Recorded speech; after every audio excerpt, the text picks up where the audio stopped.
Kia ora. I'm here just in a house dress. Now, as a lot of you know, I eat predominantly an omnivorous diet, which is quite heavy on things like red meat, chicken, eggs, etc. And prior to doing this, for a while, I had been vegan and vegetarian because the animals that we're eating as human beings, they're sentient beings just like us, and the way that we manage their lives and their deaths is so stressful to them, so horrific. And animals have to wait in slaughterhouse lines after being transported under really awful conditions where they're often hurt, they're absolutely frightened, they're hungry, thirsty, terrified. Then they wait in these slaughterhouse lines and they cry, and they are just, they're watching their fellow creatures being murdered, and they know that their turn is coming.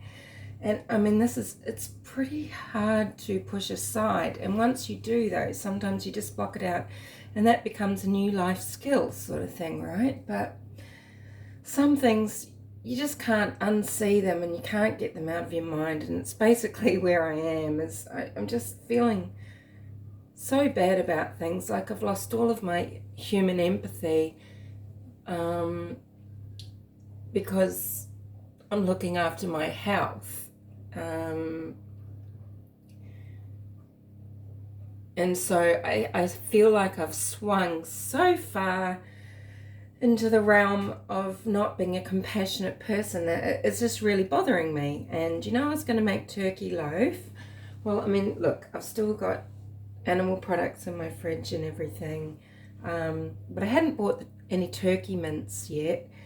I thought, well, why don't we together just discover something else that we can do as a savoury loaf for festive times. And sadly, it's not going to be vegan, but let's just make it vegetarian, because I've got some eggs, and I do have some feta cheese, and I have bought the pistachios, pine nuts, and the craisins, which are cranberries that have been treated in a certain way, so the dried cranberries. I bought those to go in the turkey loaf. The turkey meatloaf, which I would normally smother in some sort of beautiful, maybe, we have here these different ranges that use Outback Flora products, so really spicy tomato sauces and chutneys, things with lemon myrtle, all of these different flavors that come from the Australian bush. And normally I'd smother that a turkey meatloaf in that sauce, but I won't be doing it for this egg one. I just sort of get a few things out of the pantry and the fridge, and we could mix it all together, put it into the loaf tin, and see what comes out. This is silicone. It's got wire around here, but it's a really good non-stick pan. I'll still coat that with coconut oil just before we put the egg into it. So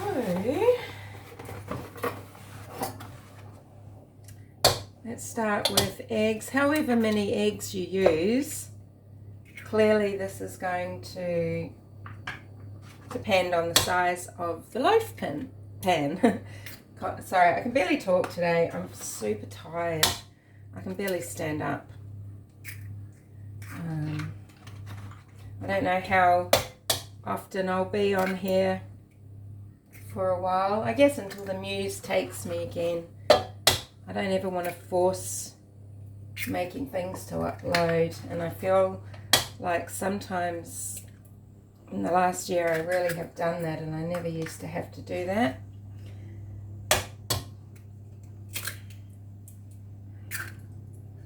And true crime, it's just exhausting. and speaking up about things that I'm passionate about.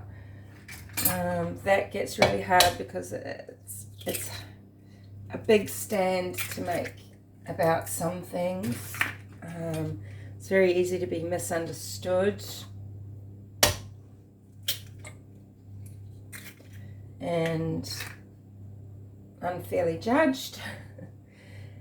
That's 10 eggs. Let's just see what happens with 10 eggs. And then we want to make it really savoury in the same way we would with the meatloaf. And with the turkey meatloaf, I'd probably use things, well, there's so many ways you can go, and it's all just personal taste.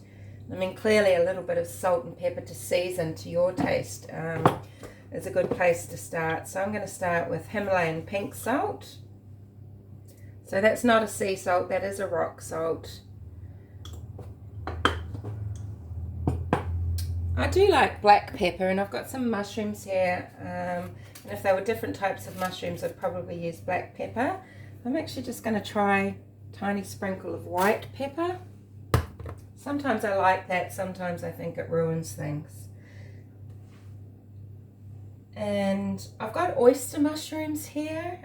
I've actually got some black fungus as well and some shiitake, but I just thought if I shredded the oyster mushrooms, this texture is probably going to be best in terms of when it comes to slice the egg. This is mushroom powder. It's really savoury and it's good in almost everything.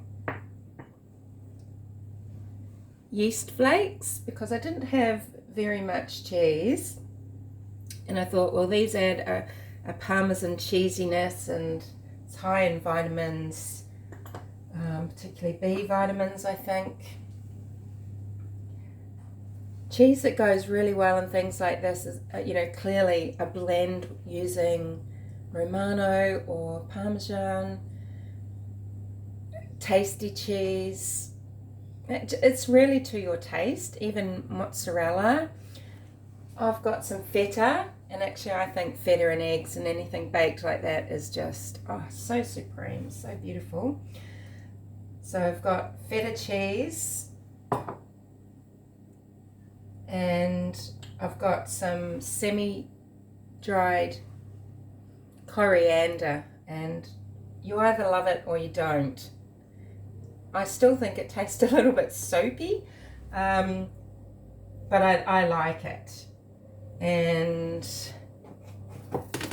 let's just lightly, you don't want to overbeat. You don't want to homogenize too much, you don't want anything to be tough. But I am just going to start with a little break up of these eggs, but I'm not really blending them because by the time we mix everything else in, it might end up over mixed and too tough. You want everything to be silky and lovely. I probably should have put my buckwheat flour in now first, but I can't remember the order that I used to do things in. It's been so long since I've actually really baked anything. It's probably been a year.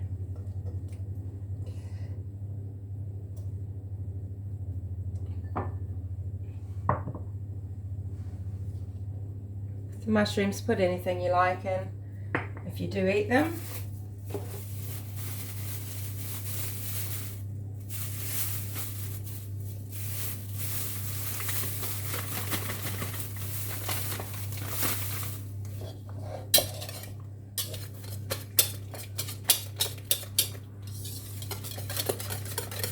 But as I was saying with spices for the turkey, things like, cumin, garlic powder, onion powder, if that's your jam, a little bit of paprika, chili flake, something like that. This is just what I've got, so this is what we are running with.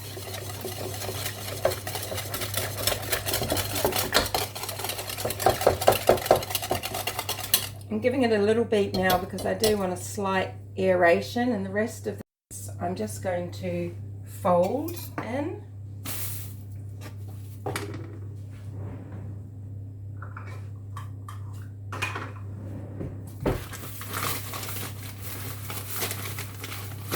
use whatever flour you like. This is buckwheat flour. It's my favorite. It's got an amazing flavor. And just like every single thing that I do, it's complete guesswork. That's half a cup.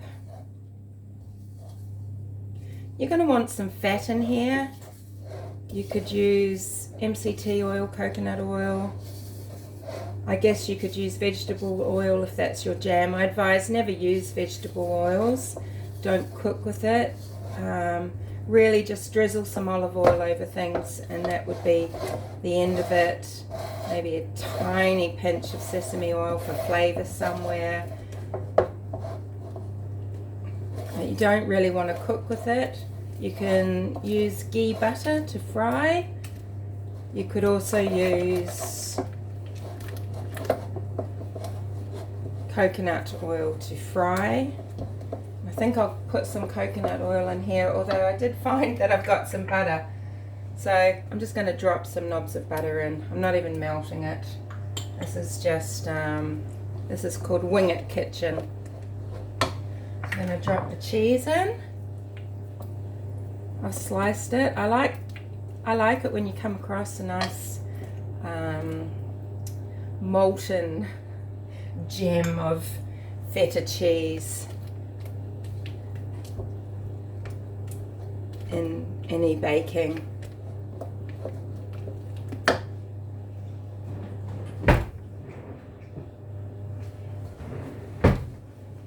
Towel for my hands. And then there's just something really festive about pine nuts and pistachio nuts. I was going to toast these to put in here. I thought it would add that really lovely depth of flavor and crunch, and then I just forgot. I don't toast them when I put them in the turkey, but I was going to toast them when I put them in here as I started to make this, and then I just thoroughly forgot and I just put the camera on instead. That's how short my memory is at the moment.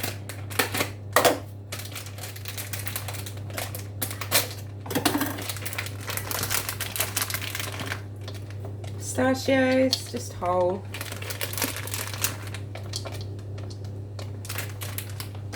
Maybe I'll just use that butter to coat the pan rather than the olive oil, coconut oil. I'm still going to put a bit of coconut oil into the egg actually.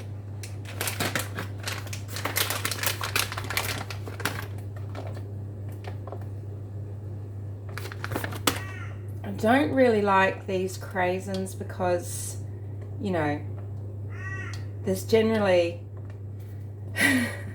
lashings of vegetable oils.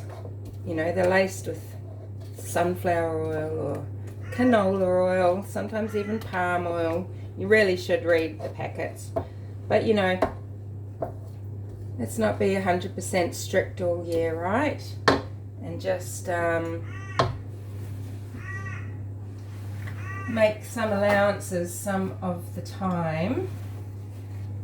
Otherwise, you know, you can be in danger of developing eating disorders such as orthorexia, which is something that I have lived with for many years, decades on and off throughout my life, where you just get these aversions to food that you feel are unsafe or unhealthy or unethical or whatever it is, right? And you know, you end up that all you'll eat are 5 different things for years on end, and that's not good. So let's see, because there's always something that I forget. I feel like I didn't quite season it enough, but another thing that is so beautiful with the egg are coconut amines. And you know, remember, you're making this dish to share and, you know, to take as a plate somewhere, to have as part of a spread, you know, and you want to allow people to taste it, and then if they want something else, they, you know, you want it to be seasoned but not necessarily, I mean, I know I'm saying to your own taste, but I'm just saying be sensible with it, because people like to add, or things of their own. You can always provide some more Parmesan cheese to slice over it. Or another nice thing though is to have coconut amino sauce just to sprinkle on as well, and that's delectable. I know I've put mushroom powder in here, which is going to colour the eggs, but sometimes it's nice to keep the eggs a yellow colour, and if you add the coconut amine in when you cook egg, it might be alright if you're just serving it onto your own plate, but when you're serving a dish up, sometimes you don't want it to look grey and unappealing, right? So you can just provide that for people to sprinkle on when they serve their share.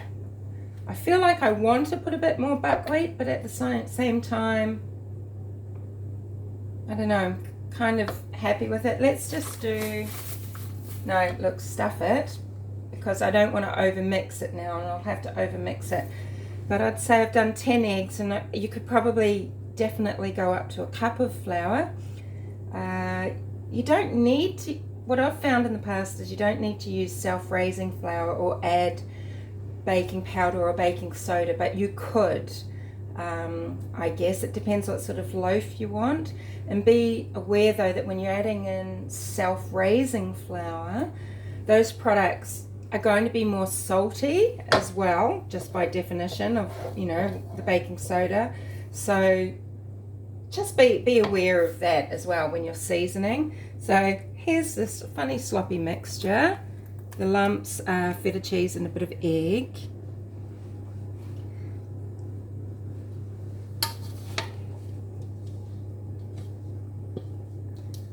Feta cheese and butter, sorry, bits of butter. And I didn't put the coconut oil in after all. See, I distracted myself. But you could add a little bit of oil. There's probably enough butter, to be honest, but you could add a little bit of oil. I was going to add, say, well, at least a tablespoon of extra virgin coconut oil. If you don't like the taste, well, you won't use it. Again, ideally, I would now sprinkle on maybe Parmesan. You could do a crust if you want, but I think that an egg loaf is nice as something really melt in the mouth. It's going to be a bit unusual anyway with the chewy bits of pistachio, etc. I don't know, I just wanted to experiment. Let's put it in the oven, and I will make a follow-up once it comes out of the oven. Maybe I'll just take some photos because I don't want to put you on pause and come back. I don't know how long this is going to cook. I've got it in I'm going to put it in fan forced, but not too high. And I think egg is better, just you've got to get the temperature right. You fry eggs on a very hot temperature,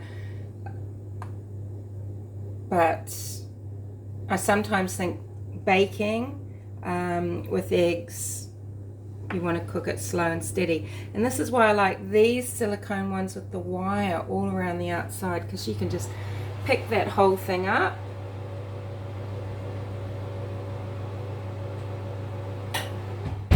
So I've set that right in the middle of the oven, and I'm going to clean up, and thanks for watching. I'll speak to you later.